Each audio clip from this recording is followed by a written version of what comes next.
Thank you so much for tuning into KEXP, where the music matters. You can find us at 90.3 FM in Seattle, streaming around the world at kexp.org. And from halfway around the world, Psychedelic Porn Crumpets are visiting us in the studio today. Welcome. Thank you very much for having us. We are so happy to have you here. We discovered you not too long ago and your incredible new album, And Now for the Whatchamacallit. And you're going to start us off with a song from that one? We will, yeah, we'll play Hymn for a Droid. Psychedelic Porn Crumpets live on KEXP.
change to start introducing love.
You're listening to Psychedelic Porn Crumpets live in the KEXP studios. They'll be at the Tractor Tavern here in Seattle tonight, and the album And Now for the Whatchamacallit, that song called Bill's Mandolin. And I hear that there's actually a real mandolin. Was it your grandfather's, Jack? Yeah, it was actually my granddad's mandolin, which he gave to me in England, like the first time we sort of went on tour there. And I got it probably like 2 or 3 days actually into the tour, and it didn't have a case, so I sort of had to like carry it around for the entire trip. But it came with us pubs and all sorts of places. I think I passed out with it in Amsterdam, but woke up with it in my hand. I've got a good photo of you in the airport. Yeah, it was. I passed out in the airport with it, and it just became like our mascot, like the emblem. So as soon as I brought it back to Australia, I was like, all right, it needs a jingle.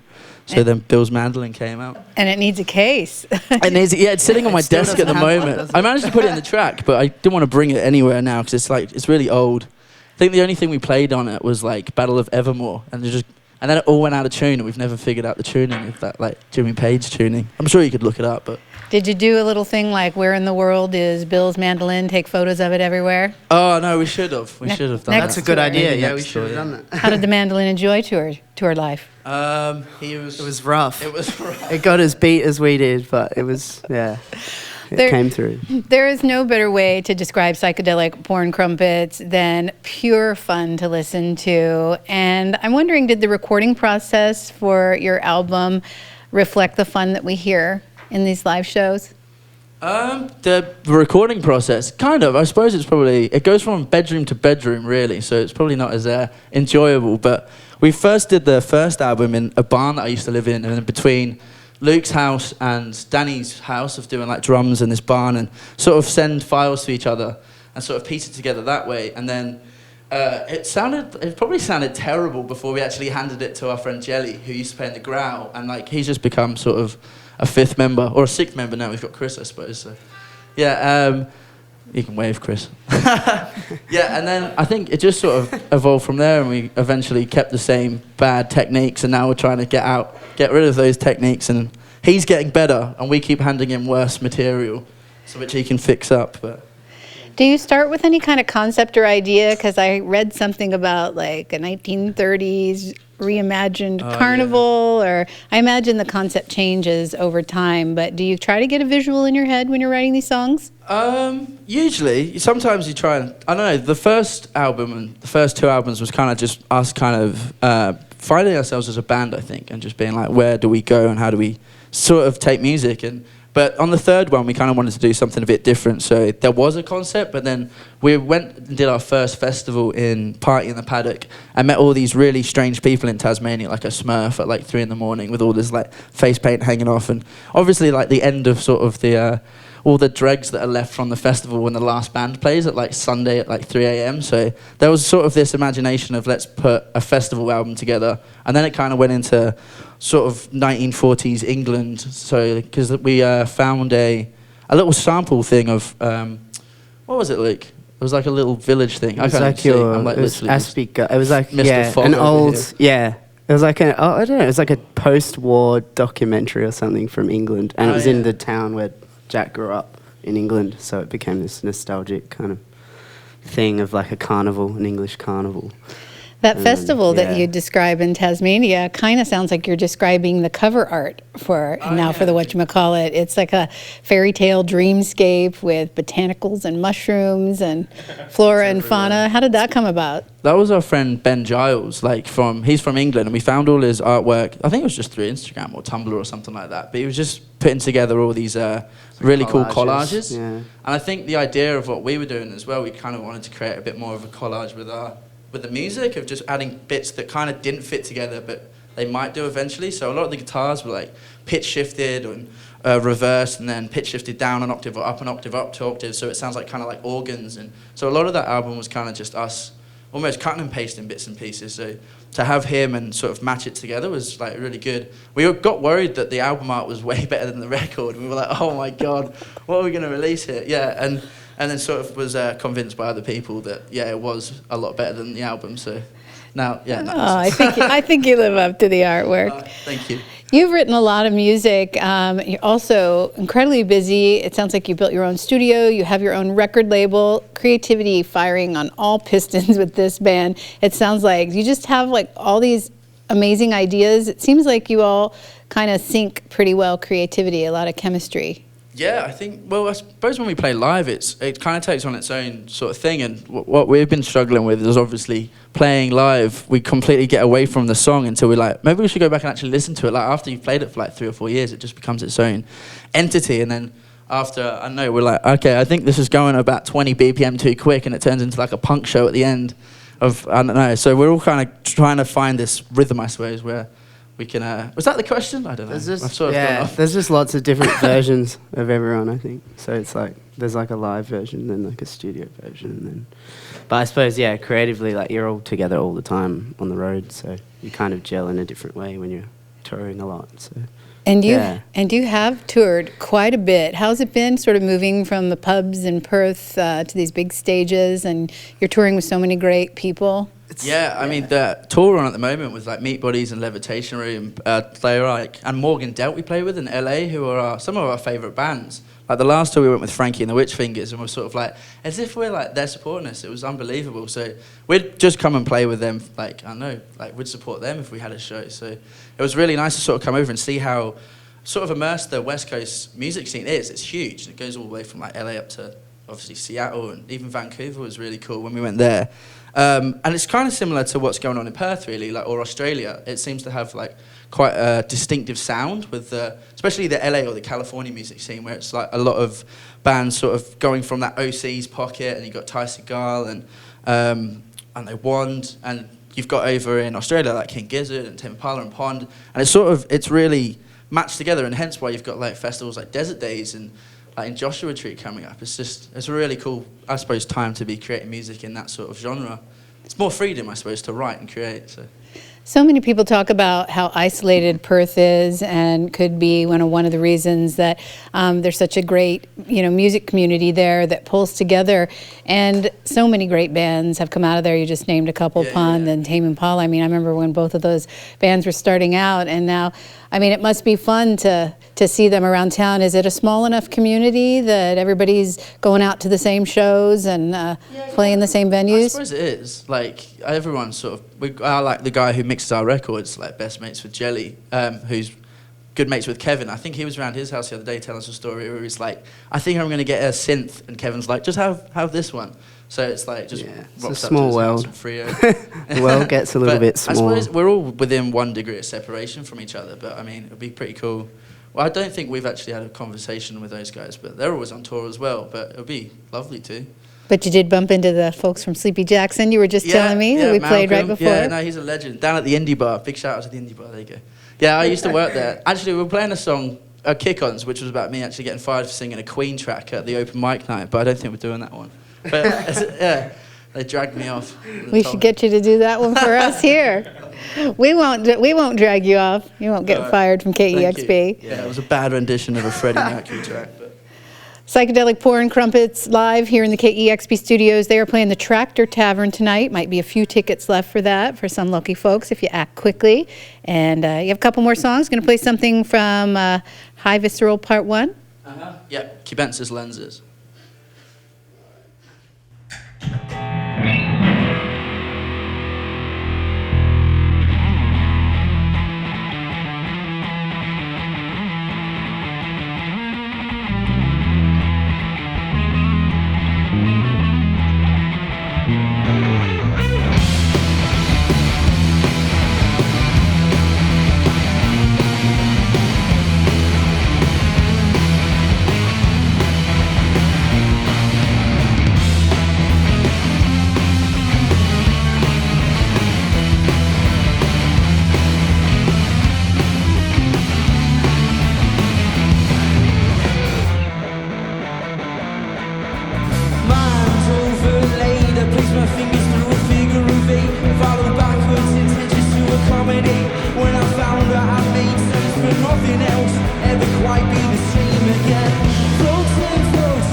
Features.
is right. I need a washer for this one. A shower. Psychedelic Porn Crumpets live on KEXP. All right. Cornflake? Yeah, beauty.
Too serious. I got so caught up in a thinking binge and let life take over.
Nicely done. You might have surpassed your amazing artwork on that one. Definitely should have brought a towel with me, but I can't believe how well I am.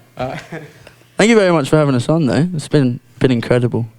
It's been super fun for us as well. It's Psychedelic Porn Crumpets live on KEXP, playing tonight at the Tractor Tavern, the new album, and now for the whatchamacallit. So great to have you here. Thanks again. Cool. Thank you very much, Cheryl. You've got to tune to KEXP Seattle. Discover new music at listener-powered KEXP.org.